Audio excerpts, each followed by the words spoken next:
제가 다니다가 어떤 사업처나 아니면 가게에 갔는데 그 가게에 성경 구절을 표구해 놓은 것을 보면 굉장히 반갑습니다. 혹시 이 사업처를 운영하는 집이 기독교인인가 하는 생각도 들기도 하고, 그래서 성경 구절이 있는 달력이나 아니면 성경 구절을 표구해 놓은 것을 보면 반갑기도 하고 기독교인인가 보다라고 짐작을 하기도 합니다. 그 표구에 넣은 구절은 어쩌면 그냥 선물을 받아서 걸어 놓은 것일 수도 있겠고, 아니면 그 가정의 좌우명이나 신앙 고백 혹은 마음의 소원을 담아서 그렇게 말씀을 걸어 놓은 것일 수도 있을 겁니다. 그런데 여러분들이 아시는 것처럼 성경은 이 좋은 말씀들을 모아놓은 책이 아니라 성경은 스토리입니다. 그 성경은 스토리이기 때문에 그 문맥에서 떼어서 그 말씀을 따로 두면 원래의 의도와는 상관이 없이 잘못 이해되는 경우들도 있습니다.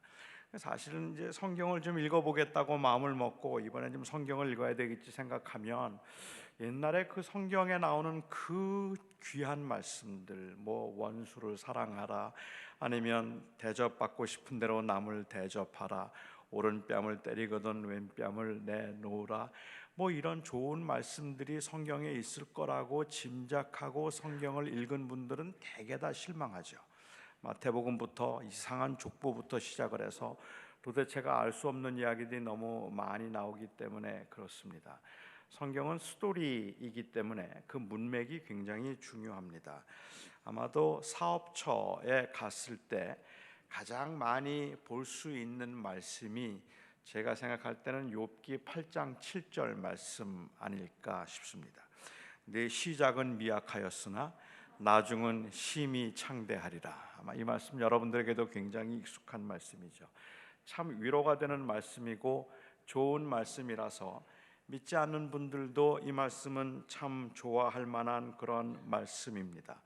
사실 그 해석적 적용의 다양성을 생각하면 그런 말씀들을 그렇게 표구에 놓아서 걸어 놓은 것이 틀렸다든지 아니면 그건 잘못된 것이라고 말할 수는 없을 겁니다. 하지만 그렇기는 하지만 내 시작은 미약하였으나 나중은 심히 창대하리라는 이 말씀은 하나님이 하신 말씀이 아닌 것은 분명합니다. 이 내 시작은 미약하였으나 나중은 심히 창대하리라는 말씀은 하나님의 약속도 아니었고 하나님이 하셨던 말씀도 아니었고 욥이 했던 말도 아닙니다.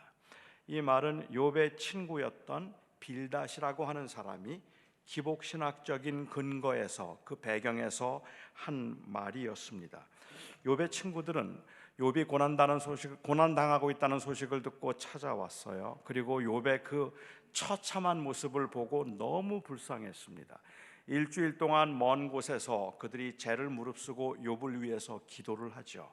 그렇게 기도를 하고 욥을 위해서 금식을 하고 난 다음에 그 다음에 욥을 만나서 이야기를 하는데, 그렇게 불쌍히 여기는 마음이 있기는 했지만 그럼에도 불구하고 욥의 친구들은 당시 유대인들이 가지고 있던 이 응징신학적 배경을 벗어나기는 어려웠습니다.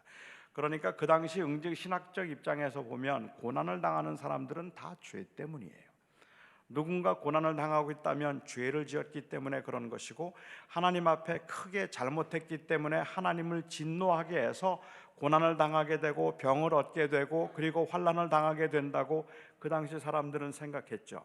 하나님이 사랑하는 사람들은 다 형통하게 하시는데 하나님이 저주하시거나 하나님의 벌을 받은 사람들은 다 고난과 어려움을 당하게 될 것이라고 그 당시 사람들은 그렇게 생각하고 있었던 것입니다. 그렇기 때문에 욥을 찾아와서 안타까워하면서도 욥이 회개하고 돌아오면 하나님께서 다시 그를 회복시켜 주실 것이라는 의미에서 내 시작은 미약하였으나 나중은 심히 창대하리라고 말을 한 겁니다. 그러니까 내 시작은 미약하였으나 나중은 심히 창대하리라는 말은 내가 하나님 앞에 범죄했으니까 그 범죄한 것을 하나님 앞에 회개하고 돌아오면 하나님께서 다시 회복시켜 주리라고 이야기를 하고 있는 겁니다. 하지만 욥의 경우는 그게 너무 억울했어요.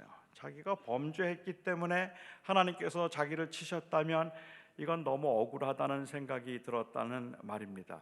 그래서 욥기를 보면 욥의 친구들과 욥이 이야기하는 장면들을 보면 마치 욥의 친구들이 다 맞는 것처럼 보여지고 욥이 혼자 자기가 의로운 것처럼 말하는 것, 자기가 의롭다고 말하는 것처럼 들리지만 사실은 그렇지 않았던 것은 욥은 하나님 앞에서 자기가 죄인이라는 것을 알았어요.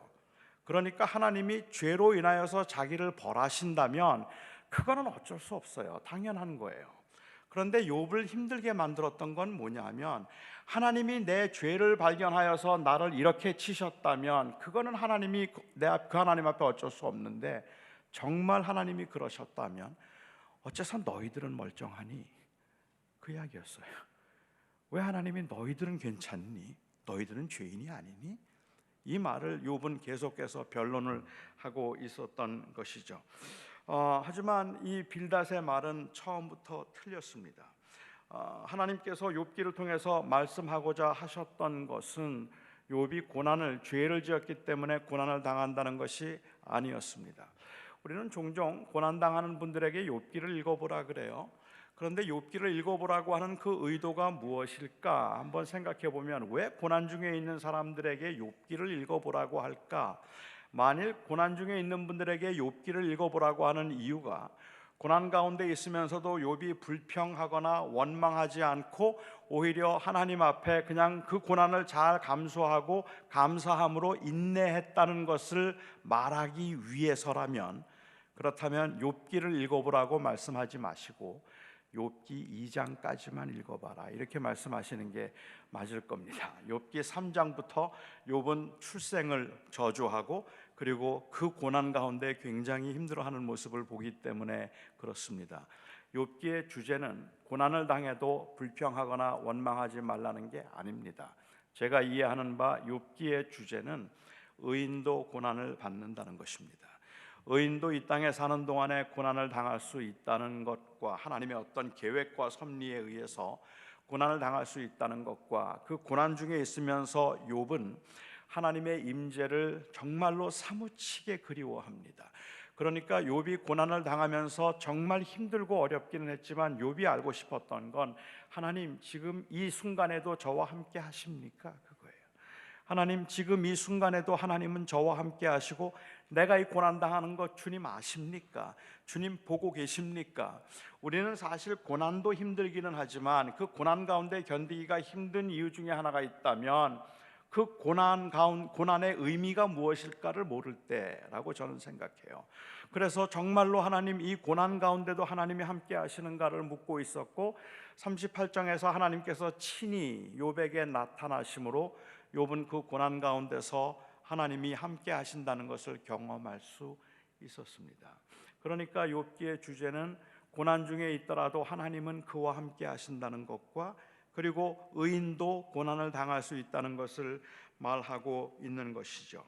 그러니까 이 빌닷은 기복적이고 응징신학적인 전제에서 회개를 하면 큰 복을 받게 될 것이라는 의미로 나중에 지금은 처음 시작은 미약하였으나 나중은 심히 창대하게 될 것이라고 말한 겁니다. 저는 이 말이 하나님이 하신 말씀이 아니라 빌닷이 기복적인 전제에서 한 말인 것을 교회가 알면서도 이러한 해석에 교회가 관대했던 이유가 혹 이 세상에서 잘되고 형통하고 성공하고 싶다는 욕망에 합리화는 아닐까라는 생각도 해보았습니다. 아무튼 내 시작은 미약하였으나 나중은 심히 창대하리라는 말씀은 위로가 되는 말씀이고 힘이 되는 말씀인 것은 틀림없는 사실이니까요. 사업처나 가정에서 볼 수 있는 성경 구절 중에 또 아주 쉽게 볼 수 있는 말씀 중에 하나가 있다면 아마도 빌립보서 4장 13절 말씀이 아닐까 생각을 합니다. 내게 능력 주시는 자 안에서 내가 모든 것을 할 수 있느니라. 이 말씀도 참 좋은 말씀입니다. 위로가 되는 말씀이죠. 내게 능력 주시는 자 안에서 내가 모든 것을 할 수 있느니라. 하지만 제가 이해하기에는 이 말씀에도 오해가 너무 많다고 생각합니다. 바울은 감옥에 갇혀 있으면서 모든 상황에서 하나님의 주권을 인정함으로 자족할 수 있다는 고백을, 내게 능력 주시는 자 안에서 내가 모든 것을 할 수 있다고 말했습니다. 그러니까 바울이 했던 그 고백의 의미는 사실은 그가 지금 감옥에 있기는 하지만 그럼에도 불구하고 내가 비천에 처할 줄도 알고 풍부에 처할 줄도 알고 배고픔과 배부름의 일체의 비결을 배웠으니 나는 능력 주시는 자 안에서 내가 모든 것을 할 수 있다.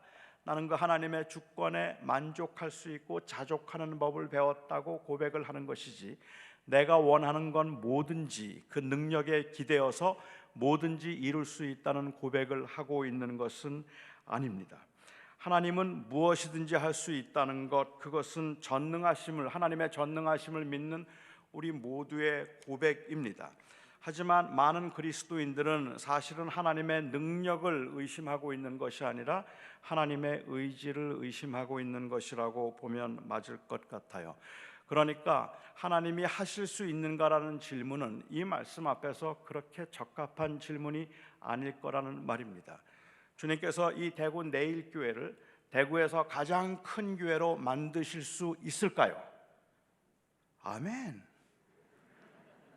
아니, 대구가 뭐예요? 하나님께서는 이 대구 내일교회를 이 한국에서 가장 큰 교회로 부흥시켜 주실 수 있을까요? 아멘. 1년 안에 해 주실 수 있을까요? 아멘. 하나님은 하실 수 있어요. 하나님은 지금 여러분은 형편없고 그리고 참 버겁게 살아가고 있지만 여러분이 지금 운영하고 있는 그 사업처를 아주 큰 사업처로, 그 큰 사업으로, 큰 기업으로 만드실 수 있을까요? 아멘. 우리 청년들, 지금 여러분들의 성적이 그냥 CCD 뭐 그 정도인 거 알아요. 그렇지만 주님께서 오늘 강권적으로 역사하셔서 이번 학기 마칠 때쯤이면 올 A가 되게 하실 줄로 믿습니까? 아멘. 하나님은 전능하신 분이에요. 못하실 게 없는 분이에요. 다 하실 수 있어요. 그런데 해 주실까요? 그걸 모르겠어요. 그렇죠. 하나님이 하실 수 있다는 건 아는데 과연 하나님이 해 주실까? 그러니까 하나님의 의지에 우리는 의문이 있다는 말입니다. 따라서 내게 능력 주시는 자 안에서 내가 모든 것을 할 수 있다는 이 말의 의미가, 하나님은 전능하신 분이니까 그 전능하신 하나님에 기대어서 내가 원하는 건 다 이룰 수 있어 라고 이해를 하고 있다면 그건 잘못된 거라는 말입니다. 바울은 지금 그런 의도에서 그 말을 하고 있는 것이 아니라 내게 주어진 모든 상황에서 저는 그렇게 하나님을 주권으로 자족할 수 있다는 말이죠. 여러분이 자족에 대해서 좀 생각을 해보아도 바울이 말하고 있는 자족은 언제나 주어진 상황이나 상태에 대한 만족을 의미하지 않습니다. 우리는 우리에게 주어진 상태에 만족하기가 쉽지 않아요. 아니요, 사실은 그 상태에 만족하는 것은 자칫 태만일 수도 있다고 생각합니다. 여러분, 지금 현재 여러분들의 상태에 만족하십니까? 여러분들 수입 그 정도면 되겠습니까? 하나님이 조금 더 주시면 굉장히 화날 것 같으세요? 그냥 하나님 요 정도면 되고 저는 만족하오니 더 이상 주지 마옵소서. 우리 청년들의 성적 지금 만족해요? 지금이 딱 좋사오니 주님 그냥 이래대로만 졸업할 수 있게 해주십시오, 이렇게 생각하는 청년들 있습니까? 별로 없을걸요? 늘 아쉽죠. 여러분들의 건강은 어떻습니까? 조금만 더, 뭐 큰 욕심도 아니고 조금만 더 건강했으면 좋겠다는 마음이 있지 않나요? 그 마음은 전혀 문제가 되지 않아요. 사실은 그게 우리의 발전을 일으키는 것입니다. 바울이 말하는 건 내가 지금 감옥에 있으면서 너무너무 좋아서, 이 감옥이 너무 편안해서 제발 하나님이 여기서 나 내보내지 않았으면 좋겠다는 말을 하고 있는 게 아니란 말입니다. 그는 그 상태에 만족하고 있는 것이 아니라 하나님의 주권에 만족하는 게 자족입니다. 그러니까 하나님께서 내 인생을 주관하고 계시다면 내가 비록 가난해도, 내가 비록 부해도, 내가 비록 고난 가운데 있다 할지라도 그것이 하나님의 주권 가운데 하나님의 뜻이라면 나는 만족할 수 있다. 나는 자족한다는 그 말이죠. 그러니까 결국은 내가 원하는 것을 하나님의 능력으로 이룰 수 있다는 말과 하나님의 원하심이 내 삶을 통해서 이루어지기를 원한다고 이해하는 것은 아주 다른 겁니다. 바울이 내게 능력 주시는 자 안에서 내가 모든 것을 할 수 있다는 그 고백은 하나님의 능력에 기대어서 내가 원하는 건 다 이룰 수 있다는 뜻이 아닙니다. 오히려 그 말은 내가 그 하나님의 능력에, 하나님의 주권에 의지하여서 나는 모든 상황에서 주의 인도하심에 만족할 수 있다는 그러한 고백을 하고 있는 것이기 때문에 이 말씀을 문맥에서 떼어서 보면 이렇게 자칫 잘못 해석할 가능성이 많아진다는 말이죠. 저희 집에는 이렇게 표구된 성경 구절들이 하나도 없습니다. 말씀을 그렇게 사용하면 안 된다는 저의 신학적인 신념 때문에 그런 게 아니라 아무도 선물을 안 해줘서, 그래서 저희 집에는 이 표구된 성경 구절들이 하나도 없습니다. 그런데 만일 제가 저희 집을 하나님의 말씀으로 리데코레이트를 한다면 어떤 말씀이 좋을까? 어떤 말씀이 좋을까요? 어떤 말씀을 가지고 제가 저희 집을 다시 한번 새롭게 디자인을 하고 그 말씀들을 걸어 놓을까?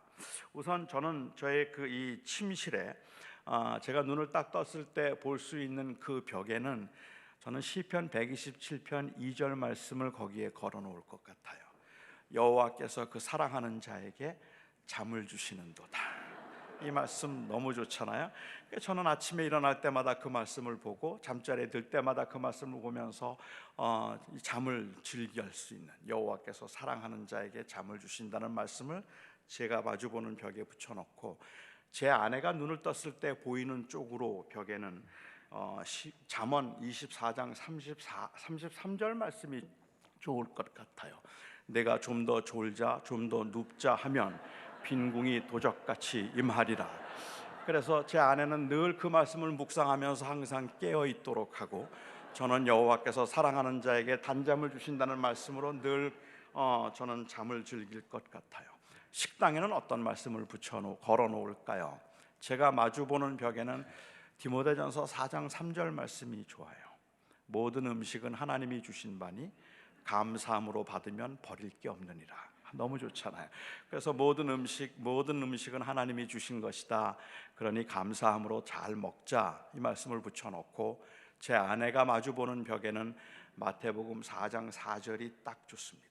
사람이 떡으로만 살 것이 아니요 하나님의 입으로 나오는 말씀으로 살 것이니라. 이 말씀을 제 아내는 늘 묵상하도록 하는 거죠.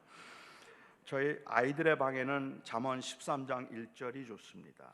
지혜로운 아들은 아비의 훈계를 듣느니라.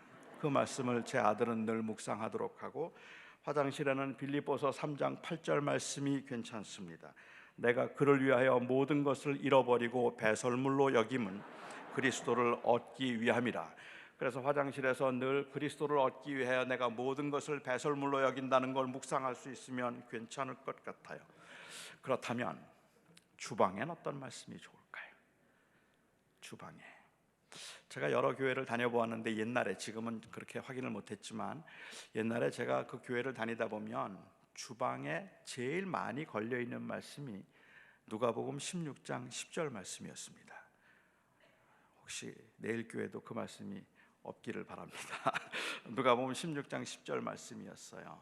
지극히 작은 것에 불의한 자는 큰 것에도 불의하고, 지극히 작은 것에 충성된 자는 큰 것에도 충성되니라. 이 말씀이 주방에 많이 붙어 있었습니다. 지극히 작은 것에 불의한 자는 큰 것에도 불의하고, 지극히 작은 것에 충성된 자는 큰 것에도 충성되리라는 이 말씀이 왜 주방에 많이 붙어 있었을까요? 왜 주방에 많이 붙어 있었을까? 아마도 그것은 주방에서 하는 일들, 청소하는 일, 설거지하는 일, 음식을 만드는 일들은 다 작은 일들이고, 선교, 설교, 예배, 제자 훈련, 이와 같은 일들은 다 큰 일이라고 생각하는 이 이원화된 사고 때문일 거라고 저는 생각을 했습니다. 성경을 공부하고 제자 훈련을 받는 것은 교회에서 굉장히 중요하고 귀한 일이고, 그 외의 일들은 그렇게 중요하지 않은 그런 일들을 도와주기 위해서 존재하는 그러한 일이라는 생각이 은연중에 사람들의 마음속에 있습니다. 제 아내가 별로 좋아하지 않는 단어 중에 하나가 이 내조라는 단어입니다. 교회에서 누가 제 아내에게 목사님 내조 잘하세요라고 말하면 유난히 그런 날은 기분이 나빠서 돌아와서는 저에게 아주 힘들게 만드는데, 이 내조라는 말, 그 말 자체에 대한 불만을 가지고 있는 것은 아닌 것 같고, 이 말에 대한 인식에 대한 불만이 제 아내에겐 좀 있는 것 같아요. 그러니까 그 내조라는 말 속에 담겨 있는 그 가치관을 보면 저는 목사로서 설교와 선교라는 아주 중요한 하나님의 막중한 일을 하고 있는데, 이 막중한 하나님의 귀한 사역을 잘 감당할 수 있도록 하기 위해서 사소하고 하찮은 일에 신경을 쓰지 않도록 해주는 것이 내조라고 생각하는 거죠. 그러니까는 이 설교와 선교 이런 일들을 잘하고 목회를 잘할 수 있도록 집에서 아이들로 인하여서 신경 쓰지 않고 뭐 음식하는 것, 빨래하는 것들을 잘 보조해 주므로 훌륭한 일을 하고 있는 제가 그 훌륭한 일을 잘할 수 있도록 뒤에서 뒷바라지를 하는 것, 그것이라고 생각을 하니까 이러한 이원화된 생각에서 볼 때는 결국은 내가 하고 있는 일들은 제 아내가 하고 있는 일들은 제가 하고 있는 일들을 잘할 수 있도록 도와주는 하찮은 일 정도라고 생각을 하는 거죠. 사실은 가정에서 아이를 돌보는 일도, 그리고 가정에서 맡겨진 그 일들을 감당하는 것도 하나님이 나에게 맡기신 사명이라 이것도 하나님의 일이라고 생각을 하고 정말로 자부심과 그리고 또한 긍지를 가지고 할 만한 일인데도, 그런 일들이 아니라 이런 것들은 사실은 다 하찮은 일인데 목사가 더 중요한 일을, 남편이 더 큰 일을 하도록 하기 위해서 그런 일들을, 그런 하찮은 것에 신경 쓰지 않도록 하는 것이 내조라고 생각하면 그 존재적으로 종속되었을 뿐만 아니라 존재적으로 더 열등하다는 생각을 갖게 만든다는 거예요. 그것 자체를 소중하게 여기지 않기 때문에 그런 겁니다. 이건 틀림없이 이원화의 현상이라고 저는 생각을 하는데, 아마도 사람들이 이런 인식을 가지도록 만드는데 크게 기여한 사건이 있다면 오늘 본문에 나오는 사건이 아닐까 생각을 합니다. 오늘 본문의 사건을 보면 예수님께서는 주방에서 일하던 마르다보다는 주님 앞에서 턱을 괴고 말씀을 듣고 있던 마리아를 주님은 더 칭찬하신 것처럼 보이기 때문에 그렇습니다. 마르다는 많은 일로 분주했지만 몇 가지만 혹은 한 가지만이라도 족하다는 책망 비슷한 말씀을 들었고, 마리아는 좋은 것을 취하였으니 빼앗기지 아니하리라는 말씀을 하셨습니다. 그렇다면 이 마리아가 취한 좋은 것, 빼앗기지 아니할 그 좋은 것은 도대체 뭘까요? 말씀을 듣는 것.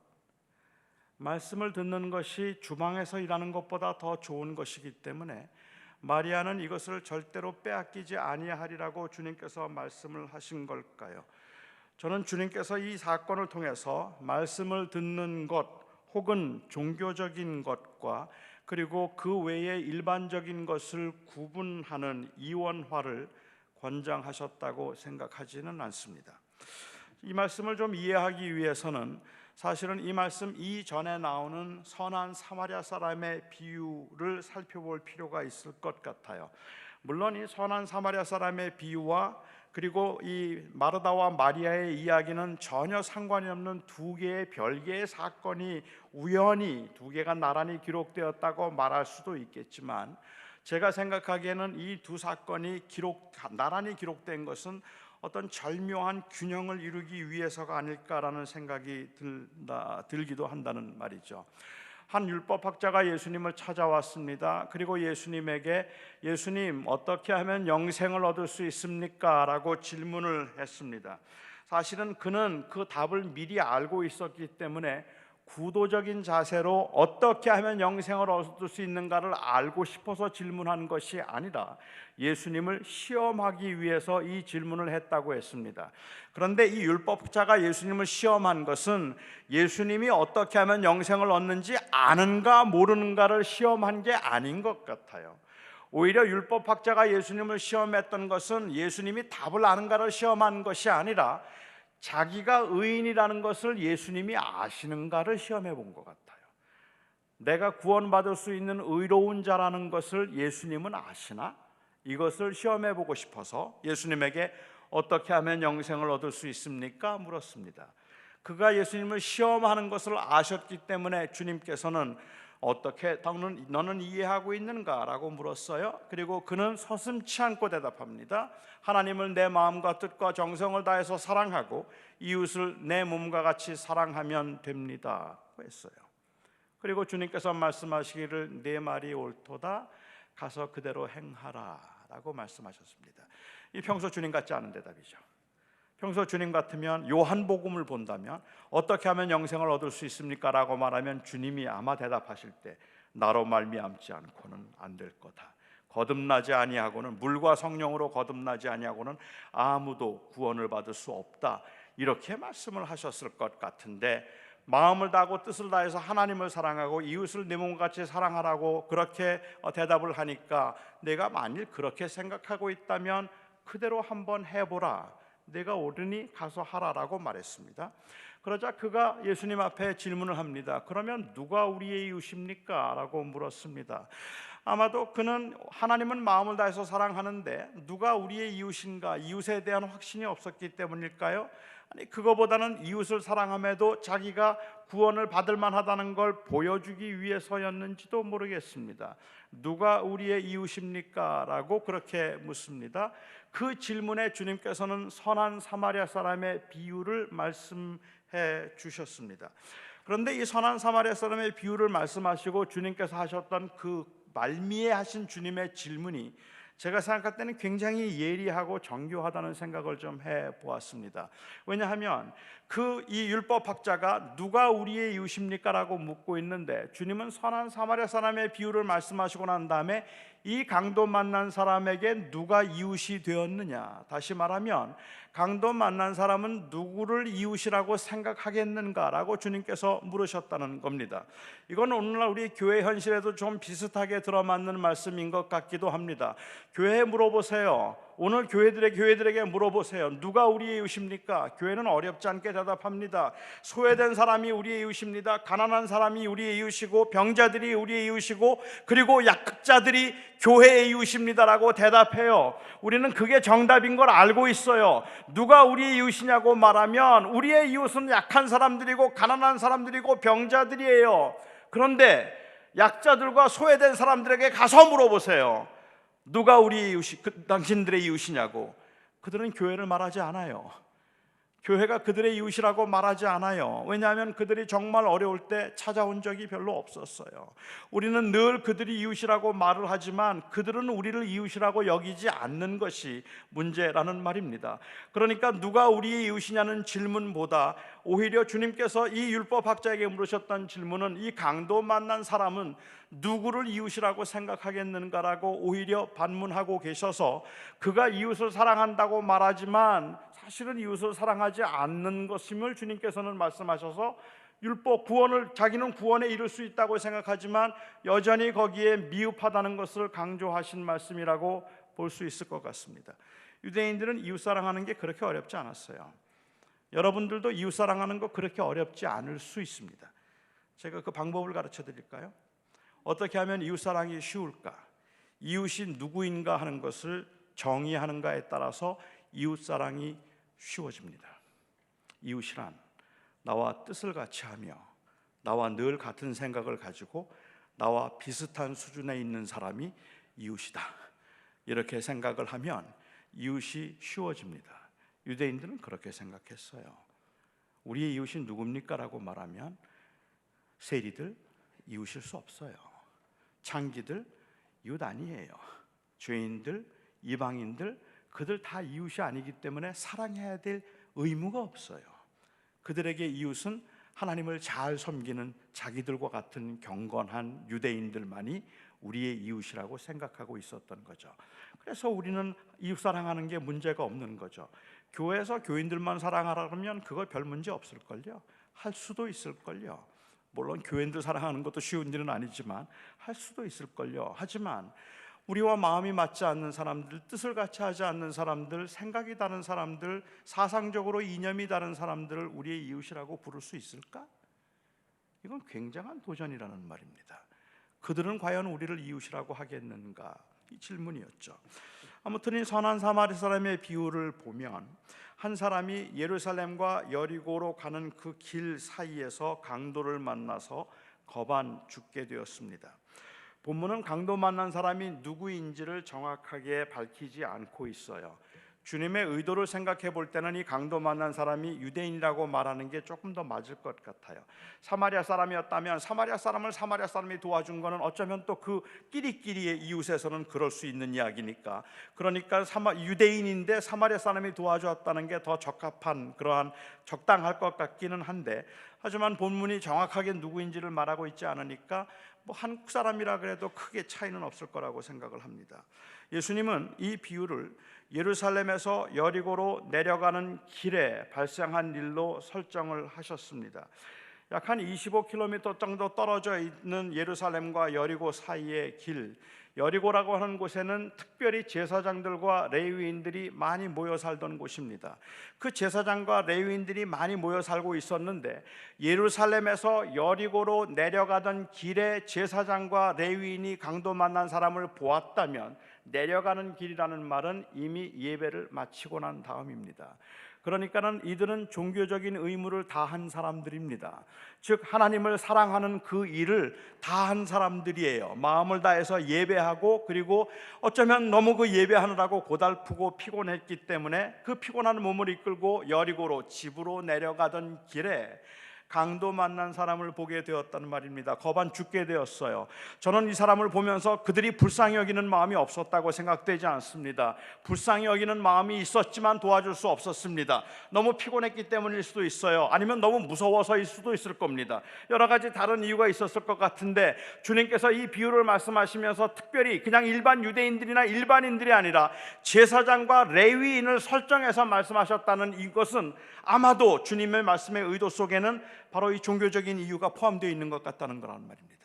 그러니까는 이들은 하나님 앞에 예배와 제사를 다함으로 하나님을 마음을 다해 사랑하는 그 일을 행하고 난 후에 강도 만난 사람을 보았는데, 강도 만난 사람을 보았지만 그가 하나님 앞에 의무를 다했다는 그 이유로 그의 그 이웃을 사랑하는 문제를 소홀히 여기고 그냥 지나간 사람들인 거죠. 하나님만 사랑하면 되는 거예요. 마음을 다해서 하나님을 섬기고 하나님 앞에 예배했으면 그 강도 만난 사람이 죽게 되었든 어렵든 간에 그를 도와주지 않아도 하나님 앞에 하나님의 사람으로서의 의무와 책임은 다했다고 생각할 수도 있겠다는 말입니다. 그러니까 이들이 종교적인 의무를 다했지만 이웃을 사랑하는 일에 소홀했던 사람들입니다. 이웃을 사랑해서 그들의 필요를 채워주지 않은 채 종교적 의무를 다함으로 마음을 다해서 하나님을 사랑한다라는 그 고백의 문제점이 사마리아 사람의 비유에 나타난다는 말이죠. 그리고 난 다음에 바로 이어서 오늘 본문의 사건이 기록되어 있는 겁니다. 그러니까 이 사건을 보면서 말씀을 듣는 것 혹은 종교적인 일, 이 말씀을 듣는 것을 종교적인 행위로 보아서 말씀을 듣는 것이 주방에서 일하는 것보다 더 중요하다고 말하거나, 교회에서 말씀을 배우고 말씀을 듣는 것이 사회 정의나 아니면 일상적인 삶에서의 책임보다 더 우선되어야 된다고 말하는 것은, 주방에서 그렇게 말함으로 주방에서 힘들게 일하고 있는 사람을 도와주지 않아도 된다고 보는 것은, 이것은 선한 사마리아 사람의 비유와 상충된다는 말입니다. 적어도 선한 사마리아 사람의 비유를 제가 말씀드린 대로 이해할 수 있다면, 그렇다면 그 하나님께 예배를 다했기 때문에 강도 만난 사람을 도와주지 않았던 그 일이나, 예수님의 말씀을 듣기 위해서 주방에서 힘들게 일하고 있는 그 자기의 이 언니를 도와주지 않는 것은 비슷한 상황이 된다는 말이죠. 그래서 저는 이 두 개가 균형을 이루도록 주님이 말씀하신 건 아닐 거라는 생각을 할 수 있습니다. 누가는 그냥 한 마을이라고 했지만 요한복음에 보면 이 마을은 베다니를 가리킵니다. 주님께서는 명절에 예루살렘에 오실 때마다 예루살렘에서 한 2km 정도 떨어져 있었던 이 베단이라고 하는 마을에 자주 들르셨습니다. 대체로 가난한 사람들이 많이 모여 살았던 마을이라고 하는데 주님께서 그 마을에 자주 들르셨던 이유 중에 하나는 거기에 주님이 사랑하던 사람들이 있었기 때문입니다. 요한이 증언하는 것처럼 나사로 그리고 이 마르다와 마리아를 주님께서는 많이 사랑하셨던 것 같아요. 그래서 거기에 자주 갔습니다. 한글 성경에서는 마르다를 언니라고 번역을 했어요. 그런데 사실은 마르다가 언니인지 아니면 마리아가 언니인지는 정확하게 모릅니다. 원어상으로는 그냥 sister라고 되어 있기 때문에 자매라고 되어 있어서 누가 더 언니인지 모릅니다. 그런데 우리가 아는 것처럼 한글 문화에서는 그냥 두 자매가 있어서 이렇게 이야기하면 그 관계 설정이 너무 애매해져요. 우리는 만나면 언제나 일단은 나이를 물어보아서 누가 언니인지 확인하고 그 다음부터 이야기가 편해져요. 그러니까 누가 더 나이가 많은지 누가 더 나이가 적은지 그거를 빨리 알아야 제가 대하는 태도가 달라진다는 말입니다. 나보다 나이가 좀 어리다 싶으면 그러면 그냥 동생처럼 대해주면 되는데, 그런데 나이를 짐작할 수 없을 때는 도대체 영 불편하기 이를 데 없는 거죠. 저처럼 이렇게 워낙에 이 얼굴이 동안이라서 남들이 보기에는 그냥 한 40대 뭐 이렇게 보일 수 있는 이 나이니까, 그러니까는 자칫 사람들에게 무시를 당할까봐 저는 사람만 만나면 제가 63살이라고 말해요. 미리 말을 해요. 그러니까 이제 그렇게 이야기를 해서 이 상하 관계를 확인하려고 하는 이런 일들이 우리 문화에서는 뭐 어렵지 않게 있는 일이라고 볼 수 있겠는데, 아마도 그래서일까요? 한글 성경에서는 누가 언니인지를 모르는데도 마르다를 언니라고 번역을 했습니다. 아마도 이 잔치를 전체를 주도했던 사람이 마르다였기 때문에 언니였다고 말한 것 같기도 해요. 저는 마르다가 언니였다고 전제하고, 그리고 예수님께서 이번 명절에도 그 베다니 마르다의 집에 오신다는 것을 이 자매가 알고 있었다고 전제하고 한번 스토리를 각색해 보았습니다. 마르다와 마리아가 예수님이 이번 명절에 주님 오신다는 소식을 들었습니다. 너무 마음이 설레이고 너무 기뻤습니다. 주님을 사모하고 흠모했기 때문에 주님이 오신다는 이야기를 듣고 너무 마음이 설렜어요. 둘이 서로 의논을 하기 시작했을 겁니다. 이번에 주님 오시는데 주님 오시면 뭐 해드릴까? 주님 뭐 해드리면 주님이 기뻐하실까? 지난번에 오셨을 때 보니까 탕수육 좋아하시더라. 이번에 주님 오셨을 때는 탕수육에 팔보채 어때? 그거 주님 좋아하실 것 같지? 아 그래, 그거 정말 좋겠다. 그렇게 생각하다가 한 자매가 말해요. 그런데 지난번에 우리가 탕수육 해드렸으니까 이번에 오셨을 때는 갈비냉면 어때? 오, 갈비냉면 좋겠다. 정말 주님 갈비냉면 좋아하실 것 같아. 우리 갈비냉면 해드리자. 서로 박수를 치면서 갈비냉면을 해드리기로 마음을 모았어요. 한 자매가 또 이야기를 해요. 그런데 갈비냉면은 조금 너무 약하지 않나? 그래도 냉면에는 빈대떡이지. 우리 주님 오셨을 때 녹두빈대떡도 하나 해드리면 주님이 너무 좋아하실 것 같지 않니? 아 그래 맞아 언니, 그리고 그것도 하자. 녹두빈대떡도 하기로 했어요. 그리고 또 말해요. 녹두빈대떡 하는 김에 만두 어때? 만두. 아 그래도 역시 냉면에는 만두죠. 아 만두도 좋겠네. 주님을 좋아하는 만큼, 주님께 조금이라도 더 해드리고 싶은 그러한 마음이 있는 만큼 그냥 그렇게 다 해드리고 싶었어요. 그래서 냉면에 갈비, 만두, 녹두빈대떡에 나물 몇 가지로 그렇게 합의를 보고 그렇게 해드리기로 했습니다. 너무 설레이는 마음을 가지고 흥분해서 의논을 했던 겁니다. 그런데 여러분, 주님을 초청하는 일은 그렇게 쉬운 일이 아닙니다. 주님을 초청하면 기본으로 따라오는 남자가 12입니다. 그렇기 때문에 어김없이 잔치가 되어버려요. 그래서 12명의 남자들이, 그 식성 좋은 남자들 다 함께 따라오죠. 그뿐만 아니라 동네의 유지들 찾아오죠. 아픈 사람들, 문제 있는 사람들 주님과 상담하겠다고 찾아오죠. 이건 뭐 어김없이 큰 잔치가 될 수밖에는 없는 상황이죠. 그들은 아마도 그렇게 알고 준비를 했을 거예요. 그리고 드디어 주님께서 오셨습니다.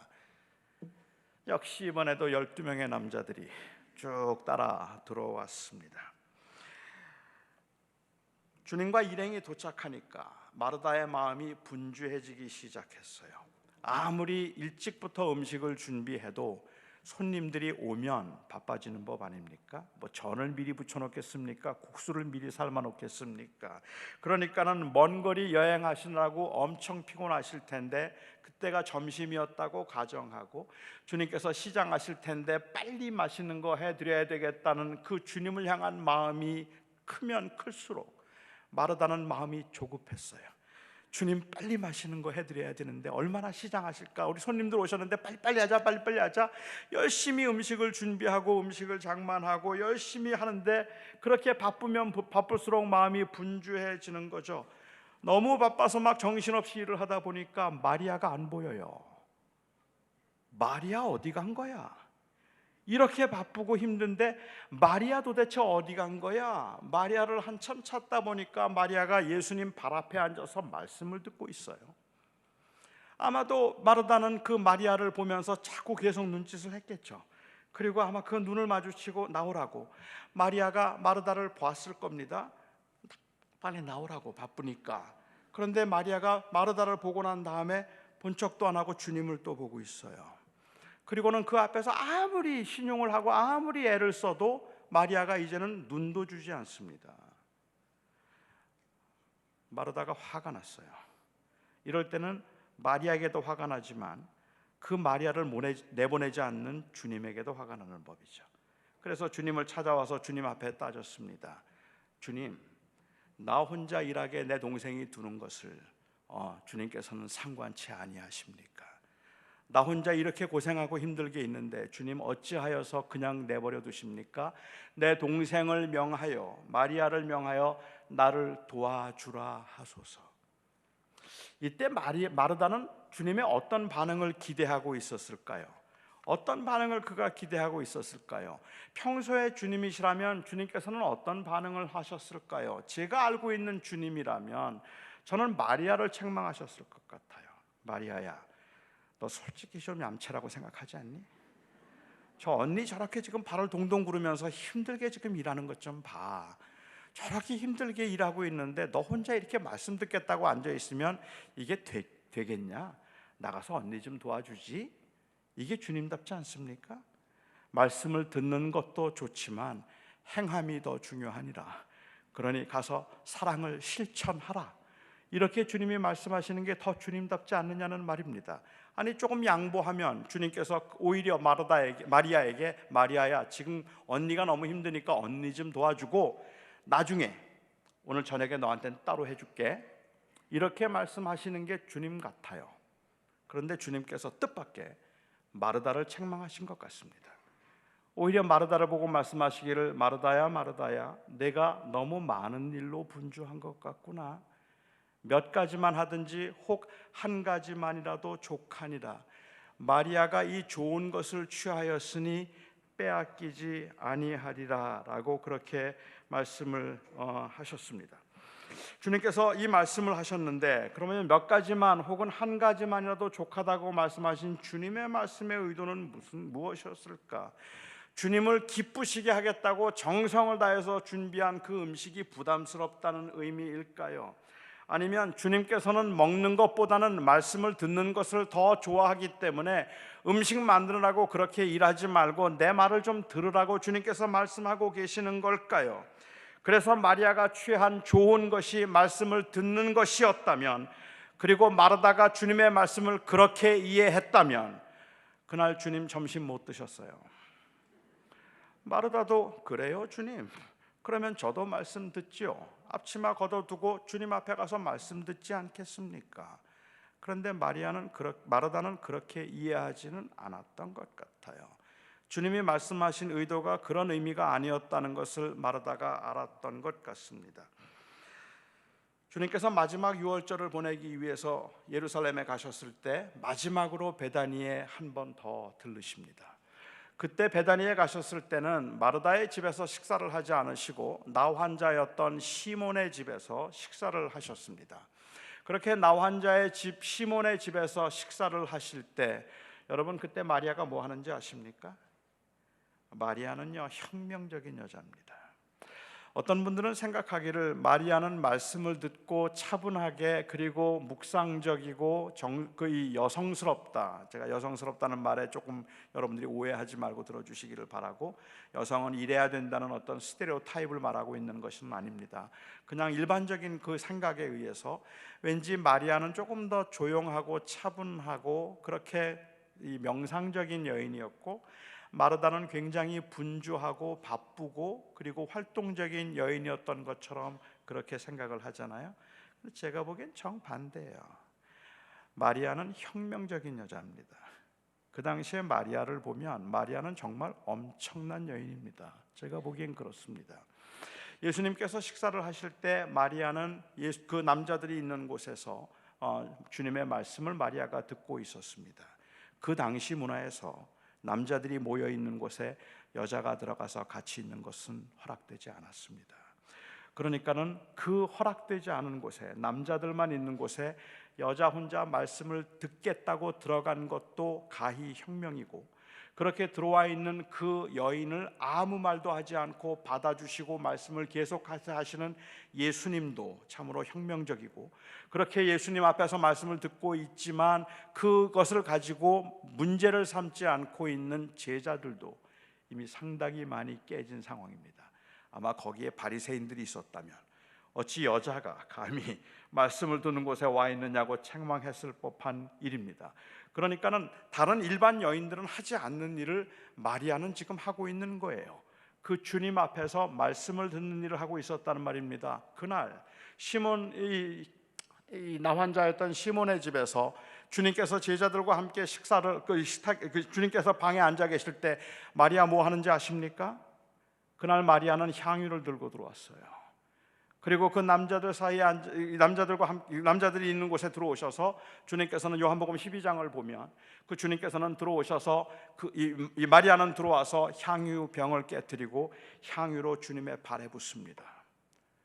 그리고 난 다음에 머리를 풀었어요. 머리털로 주님의 발을 씻겼습니다. 그 당시 문화에서 여인이 퍼블릭 앞에서, 많은 사람들 앞에서 머리를 푸는 것은 창기의 행위입니다.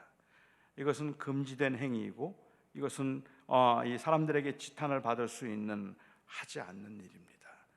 그런데 아마도 마리아가 알았는지 몰랐는지 마치 주님의 마지막 유월절 장사를 지내는 것처럼 주님의 몸에 향유를 붓고 자기의 머리를 풀어서 주님의 발을 씻기는 엄청난 일을 하고 있었습니다.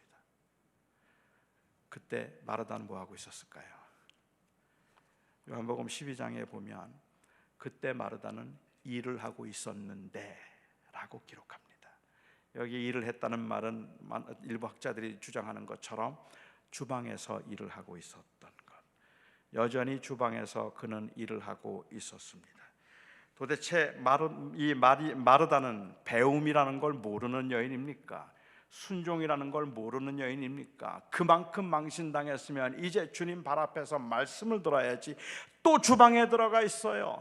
또 주방에서 그 일을 하고 있어요. 지금 마리아는 주님 앞에서 이런 엄청난 일들을 하고 있는데 마르다는 여전히 주방에서 그 일을 하고 있어요. 주님의 말씀을 어떻게 들었길래 주님께서 그렇게 말씀하셨는데도 또 여전히 주방에 가 있는가 말입니다. 저는 마르다가 주님의 말씀을 그렇게 이해하지 않았다고 생각합니다. 여러분, 그 사건이 딱 연관이 되어 있는 건 아니지만 제가 보면서 느낄 수 있는 것은 마르다가 달라진 게 뭔지 아세요? 마리아가 뭘 하든지 상관하지 않아요. 이제는 마리아가 뭘 하는가가 그리 중요하지 않아요. 내게 주어진 곳에서 내가 주를 기쁘게 하기 위해서 하고 있는 그 일이 이제는 기쁨이 되는 거예요. 그래서 오히려 그것 때문에 주님을 여전히 그것 때문에 마리아가 뭘 하고 있는가에 의해서 마음이 상하지 않는다는 말입니다. 마리아가 택한 좋은 일은 주님의 말씀을 듣고 있는 것이 아닙니다. 마르다는 주님을 기쁘시게 하겠다고 여러 음식을 장만하느라고 분주했는데 그게 잘못됐다는 게 아닙니다. 마르다의 문제는 그 분주함으로 인하여서 주님을 놓친 거예요. 그 분주함으로 인하여서 주님을 바라보고 시작했던 일인데 이제는 눈앞에 주님은 안 보이고 마리아만 보이는 거예요. 왜 마리아는 나를 도와주지 않는 거야? 내가 이렇게 바쁘고 힘든데 마리아는 뭐 하고 있는 거야?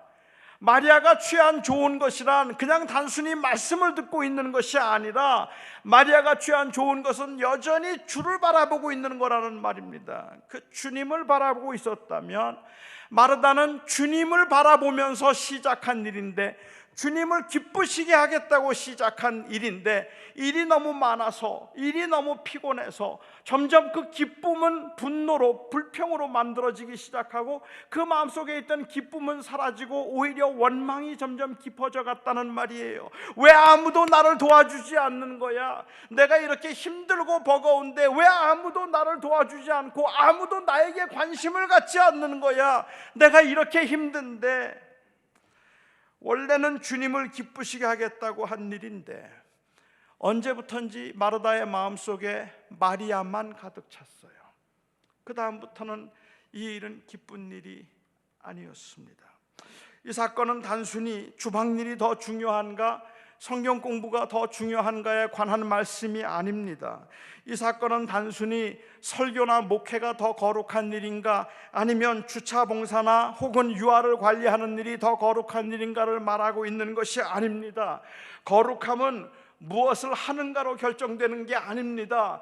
거룩함은 무엇을 하는가로 결정되는 것이 아니라 누구를 위해서 하는가로 결정되는 것입니다. 그러니까 거룩함은 무엇을 하는 것이 거룩한 것이 아니라 그 일이 누구를 위한 일인가에 의해서 거룩함이 결정된다는 말입니다. 여러분이 설교가 거룩한 일이라고 생각하십니까? 설교가 거룩한 일입니까? 설교가 하나님의 일입니까? 아닐걸요. 제가 오늘 이 설교를 하면서 제 마음속에 온통 어떻게 하면 설교를 조금 더 잘해서 여러분들에게 인정을 받고 내가 좀 더 이름 있는 그러한 설교자가 되어서 조금 더 명예와 그리고 부를 누리면서 살 수 있을까 하는데 온통 관심이 있어서 어떻게 하면 여러분들이 예수 그리스도를 온전히 바라보며 그 예수 그리스도로 인해서 만족하며 살 수 있게 할 수 있을까라는 그 마음보다 어떻게 하면 내가 인정을 받고 좋은 목사고 훌륭한 목사라는 말을 들을 수 있을까에 궁극적인 관심을 가지고 이렇게 설교를 하고 있다면 이건 세속입니다.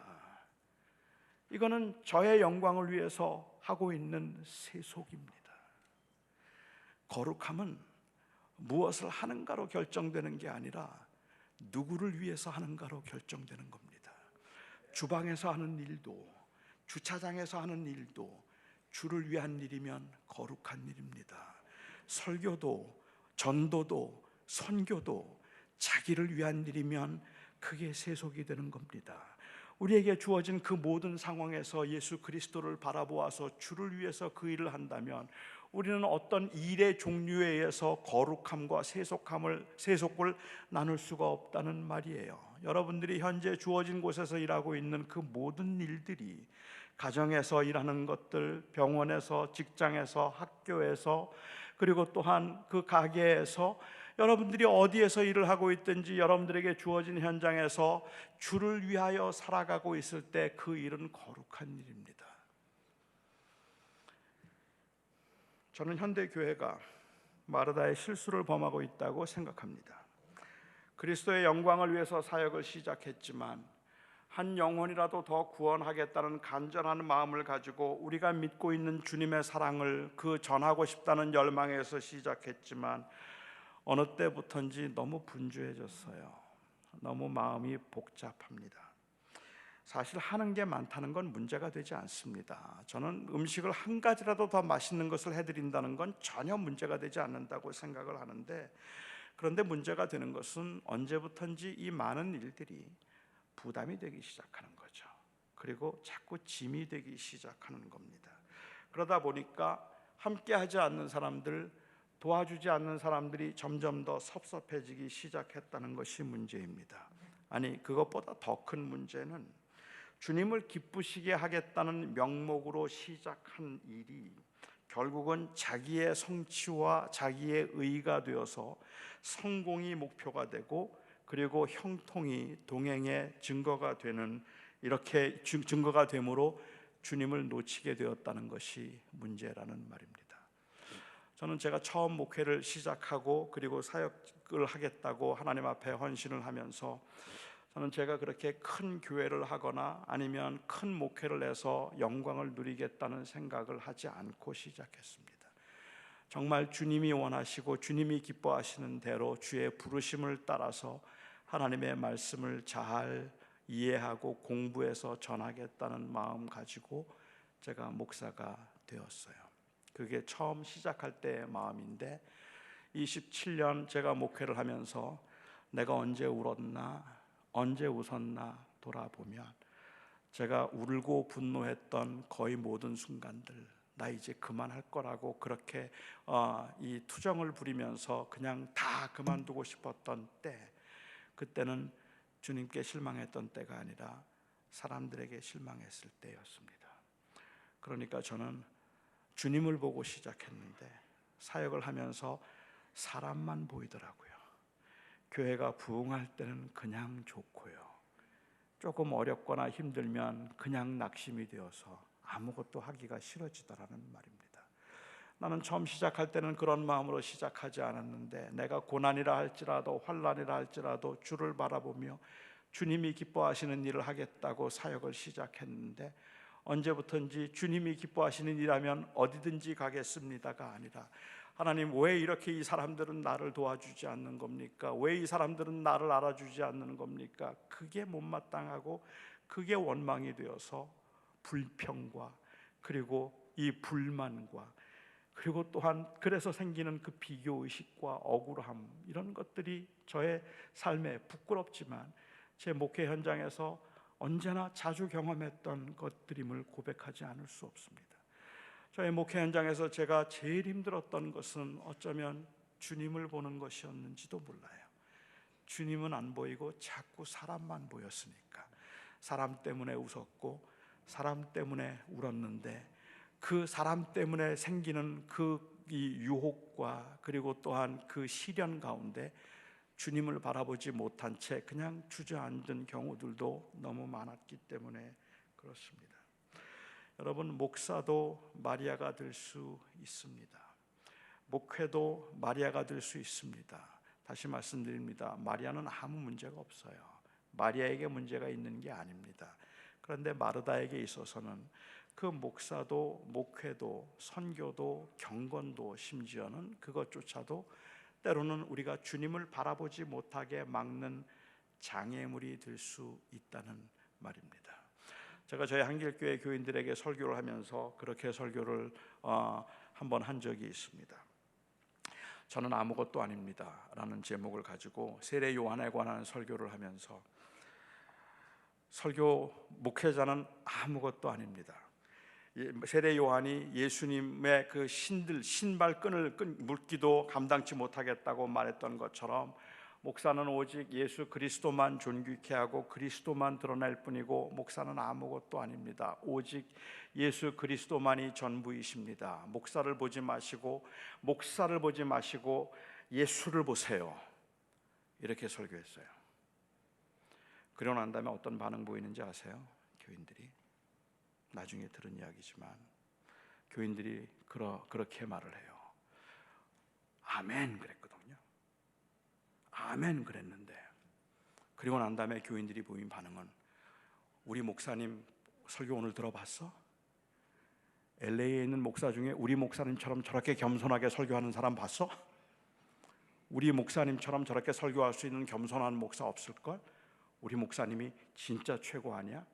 저는 아니요, 나 아니라니까, 예수라니까요. 알아요. 그렇게 말하는 목사님이 참 귀하단 말이에요. 여전히 저를 보고 있더란 말이에요. 그리고 저를 바라보고 있는 그 교인들에게 만족해서 그래서 기뻐하는 제 모습이 보인다는 말이에요. 우리가 정말로 바라보게 하는 건 예수여야 하는데 어떤 누구도 예수 그리스도를 바라보는 시선을 가려서는 안 되는 거란 말입니다. 우리가 이곳에 있으면서 정말로 예수 그리스도만 바라볼 수 있어야 되고 그리스도만이 나의 주님이시라는 고백이 있어야 되는 건데, 성경 공부를 하든 설교를 하든 주방에서 일을 하든 주차 봉사를 하든 무엇을 하든지 결국은 내 인생의 주인은 예수이십니다라는 그 고백이 살아있어서 그 그리스도를 바라보아야 되는데 자꾸 사람이 보여요. 이게 우리에게는 엄청난 유혹인 거죠. 어느 한 외로운 할머니가 말벗이 필요했답니다. 그래서 애완용 동물을 파는 가게에 가서 앵무새를 한 마리 샀어요. 앵무새를 사면서 주인에게 거듭 확인을 했습니다. 제가 지금 외로워서 말동무가 말벗이 필요해서 앵무새를 사는 겁니다. 이 앵무새 말 잘해야 합니다. 앵무새 말 잘하죠? 주인이 말합니다. 그럼요. 말을 너무 많이 해서 탈이죠. 그래서 그 앵무새를 사가지고 갔어요. 다음날 할머니가 가게를 찾아오셨어요. 앵무새가 말을 안 해요. 그렇습니까? 죄송합니다. 혹시 새장 안에 거울 있나요? 거울 없는데요. 새들은 거울에 비치는 자기의 모습을 보면서 그러면서 말하는 걸 좋아합니다. 거울을 하나 사가시죠.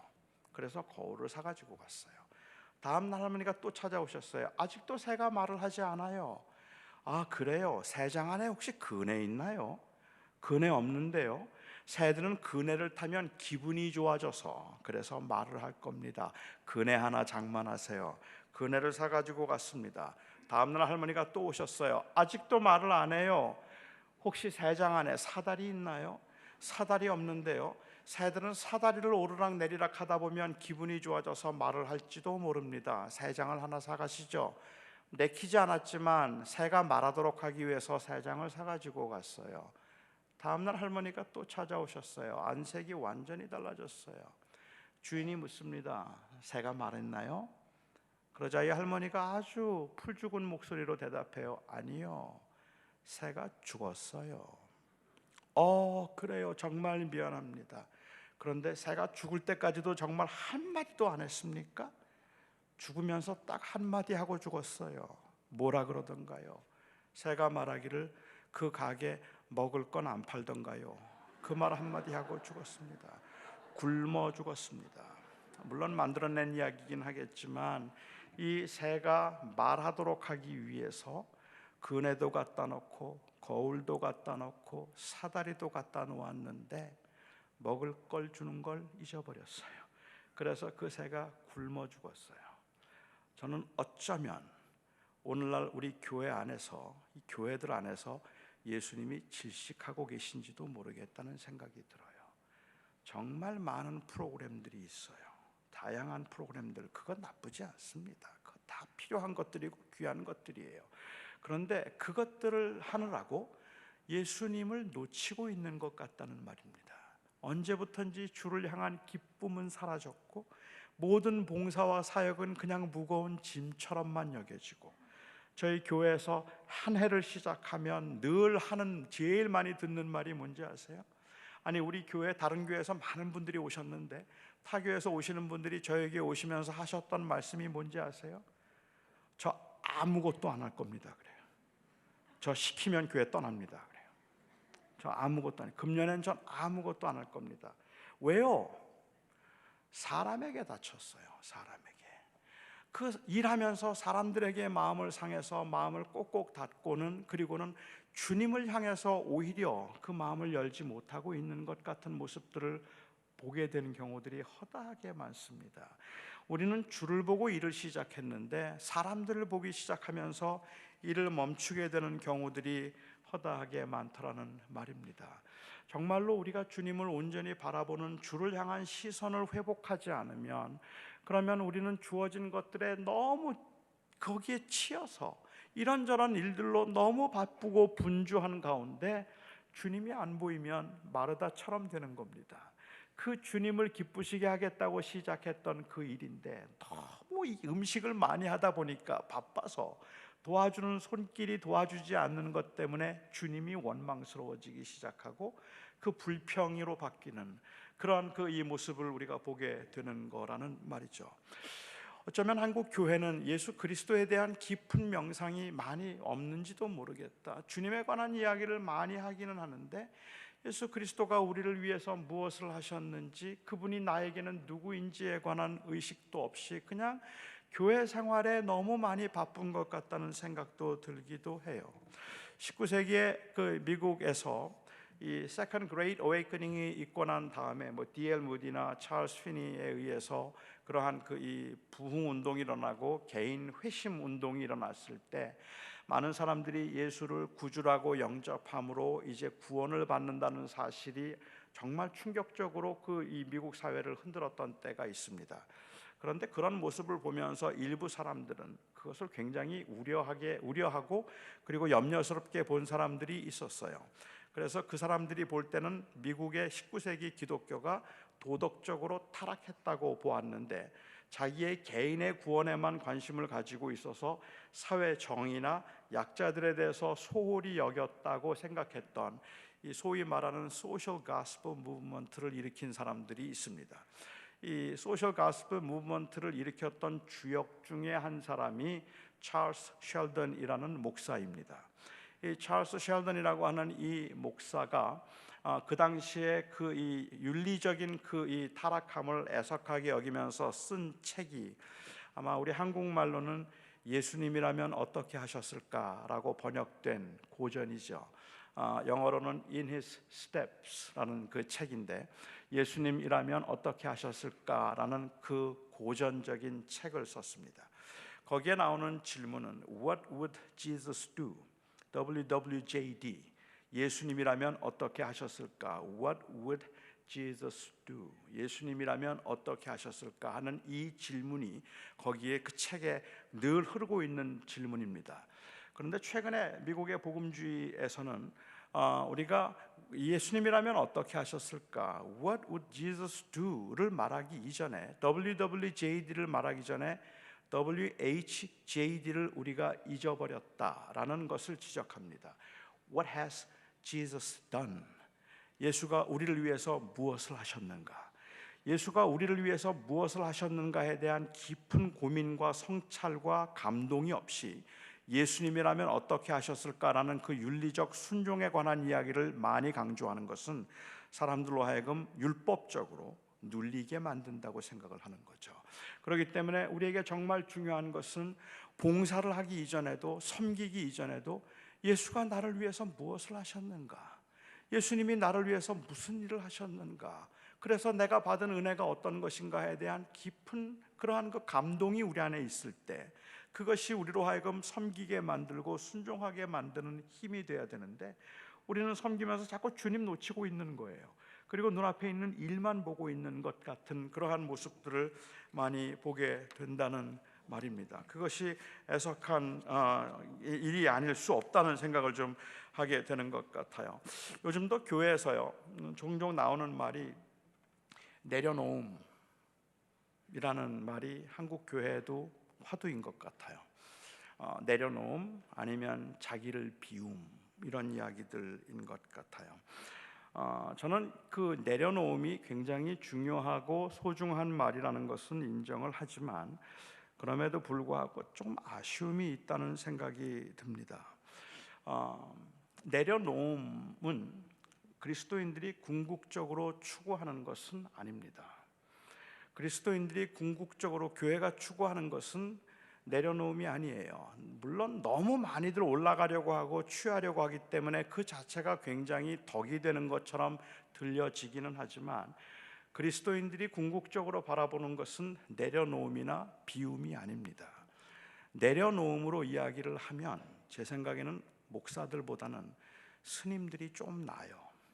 그 스님들이 더 많이 내려놓으신 것 같아서 내려놓음을 추구하고 있는 현대에서는 심지어는 교회에서조차도 스님을 초청해서 그 스님에게서 강론을 듣기도 하는 것 같아요. 제가 좀 재밌는 경험을 했는데요. 며칠 전에 제가 이제 호텔에 있으면서 낮에 그 TV를 봤어요. 근데 이제 그 TV를 보는데 기독교 방송 설교가 나오더라고요. 그래서 제가 이제 그 기독교 방송을 보는데 바로 그 기독교 방송 전에 불교 방송이 있더라고요, 채널이. 그래서 제가 불교 방송을 틀었는데 거기 스님이 말씀을 하시는 거예요. 근데 그 스님의 강론의 내용이 뭔가 하면, 여러분, 할 수 있다 마음 먹으면 하는 겁니다. 그런데 우리가 마음을 비우고 그냥 내가 할 수 있다 생각하면 합니다. 할 수 있습니다. 그 말씀을 하세요. 그래서 제가 이제 조금 계속 들을 건 아니니까 좀 듣다가 그 다음에 제가 기독교 채널을 들었는데 어느 목사님이 설교를 하시는데 똑같은 이야기를 하는 거예요. 똑같은 이야기를 할 수 있다 하면 하는 겁니다.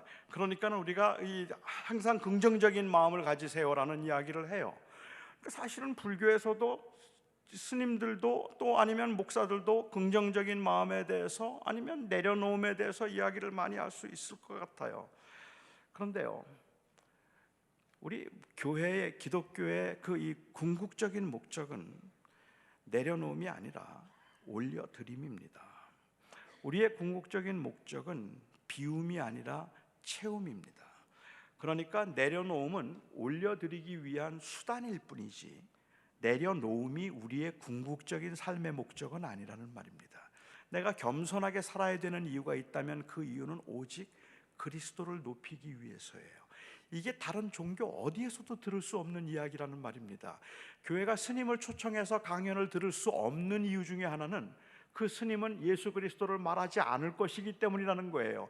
단순히 내려놓음을 말하라고 한다면 좋은 강연이 되겠지만, 그리고 비움을 말하라면 좋은 강연이 되겠지만, 우리는 그렇게 비움과 내려놓음을 통해서 나의 주님이 되시는 예수 그리스도를 온전히 높이며 오직 그만을 바라보기를 바랍니다라는 그 고백은 거기에서 나올 수 없기 때문에 그런 거란 말입니다. 저와 여러분이 이 사역을 하면서, 저와 여러분이 이 땅에서 살아가면서 우리가 하고 있는 일은 오직 그리스도를 존귀케 하는 일이고, 이 그리스도를 높이고자 함이 예배의 목적이고 사역의 목적이고 교회의 존재의 목적이어야 하는 겁니다. 하나님의 아들 예수 그리스도를 우리가 존귀케 하고 그를 높이겠다는 마음으로 우리는 사역을 하고 살아가는 것이라는 말이죠. 마리아가 취한 좋은 것은 단순히 말씀을 듣고 예배 참석하는 게 아닙니다. 그는 여전히 주님이 좋았어요. 그리고 주님이 기뻤어요. 주님을 보고 있었어요. 마르다의 문제는 너무 하는 일이 많다 보니까 마음이 분주해지면서 그만 주님을 놓쳤어요. 그렇게 주님을 놓치고 그 마음속에 불평과 원망이 생기기 시작했다는 것이 그의 문제입니다. 따라서 마리아가 취한 좋은 것은 단순히 말씀을 듣는 것이 아니라 저는 주님을 보는 것이었다라고 그렇게 결론을 내릴 수 있겠다고 생각을 합니다. 우리가 믿음으로 살자고 이야기를 하면 계속해서 주님을 바라보아야 되는데, 여러분, 주님만 바라본다는 게 정말로 어려운 일입니다. 이거는 현실적으로는 사실은 가능해 보이지도 않은 일인 것 같기는 해요. 우리말에 손가락 두 개면 세상을 가린다는 말이 있습니다. 손가락 두 개로 어떻게 세상을 가릴까요? 손가락 두 개를 눈앞에 가까이 대면 되죠. 그렇게 클로즈업 하면, 그러면 이 세상에 아무것도 안 보이고 손가락 두 개만 보입니다. 미국 사람들은 훨씬 더 자본주의적인 생각을 가져서 우리는 손가락 두 개라고 말하는데 미국 사람들은 동전 두 개라 그래요. 그래서 동전 두 개만 눈앞에 갖다 놓으면 돈밖에 아무것도 보이지 않는다라고 이야기를 하는데, 그러니까 결국은 클로즈업 되는 게 문제죠. 그런데 우리는 살아가면서 아주 사소한 일부터 시작해서 이 중요한 일까지 계속해서 무언가가 자꾸만 팝업이 되는 거예요. 살다 보면 또 어떨 때는 사람이 툭 튀어오르고, 어느 때는 갑자기 문제가 튀어오르고, 멀쩡하게 살다가 갑자기 뭐 자녀 문제가 아니면 직장 문제가 갑자기 하나씩 툭툭 튀어오르면, 그러면 앞을 가려서 아무것도 보이지 않아요. 정말로 그것밖에 안 보여요. 죽을 것 같기도 하고 너무 불안하고 두렵기 이를 데 없는 거죠. 그 문제가 튀어오르면, 믿음으로 산다는 말은 사실은 그럴 때 우리가 이걸 무시한다는 게 아니라 이것을 할 수 있는 만큼 기도와 예배와 주를 향한 묵상과 명상을 통해서 그것을 할 수 있는 만큼 끌어내리려고 애를 쓰는 거예요. 그 문제가 크기는 하지만 여전히 거기에 있긴 하지만 실제 문제는 커서 문제가 아니라 가까이 와 있기 때문에 문제인 거잖아요. 그러니까 그걸 조금만 더 끌어내리면 주님이 보여요. 우리는 그 주님을 보려는 몸부림을 가지고 지금은 내가 그 사람 때문에 아무것도 못하겠단 말이에요. 지금은 내가 그 인간 때문에 내가 정말 인생이 불행하다는 생각이 들 만큼이나 너무 팝밥이 돼서 클로즈업 되어 있다는 말이에요. 지금은 내 경제적인 문제가 그것 때문에 아무것도 보이지 않는 거예요. 내 직장 상사 때문에 아무것도 보이지 않는 거예요. 그게 튀어 올랐으니까 우리는 기도를 통해서 그걸 좀 끌어내려 보고 싶은 거예요. 그리고 그 너머에 주를 보고 싶은 거예요. 주님 보면 길이 보이고 주님 보면 할 일이 생겨요. 그렇기 때문에 우리는 이와 같은 집회를 통해서도 주를 보자고 말하면 이거는 그냥 언제나 주만 선명하게 보이는 게 아니라 내 앞에 주를 가로막고 있는 그 많은 장애물을 뛰어넘어서 그 너머에 있는 주를 보려는 몸부림이 우리 안에 있어야 되고 그 고백이 우리 안에 있어야 된다고 생각합니다. 여러분들의 시야를 가리는 것이 무엇인지, 지금 여러분들의 마음속에 그 기쁨을 뺏어가고 여러분들의 마음에 있던 그 열정과 헌신의 마음들을 점점 식게 만든 것이 도대체 무엇인지 한번 살펴보시고, 여러분들이 오늘 이 밤에도 그것을 뛰어넘어서 주를 바라봅니다 라고 고백할 수 있고, 내가 주님 때문에 삽니다, 나를 위해서 십자가에 죽으시고 나를 위하여서 속량 죄사함이 되신 예수 그리스도가 내 생명입니다, 이 고백을 다시 한번 진심으로 회복할 수 있게 되기를 바랍니다. 교회가 이 고백을 회복해야 할 것입니다. 기도하죠.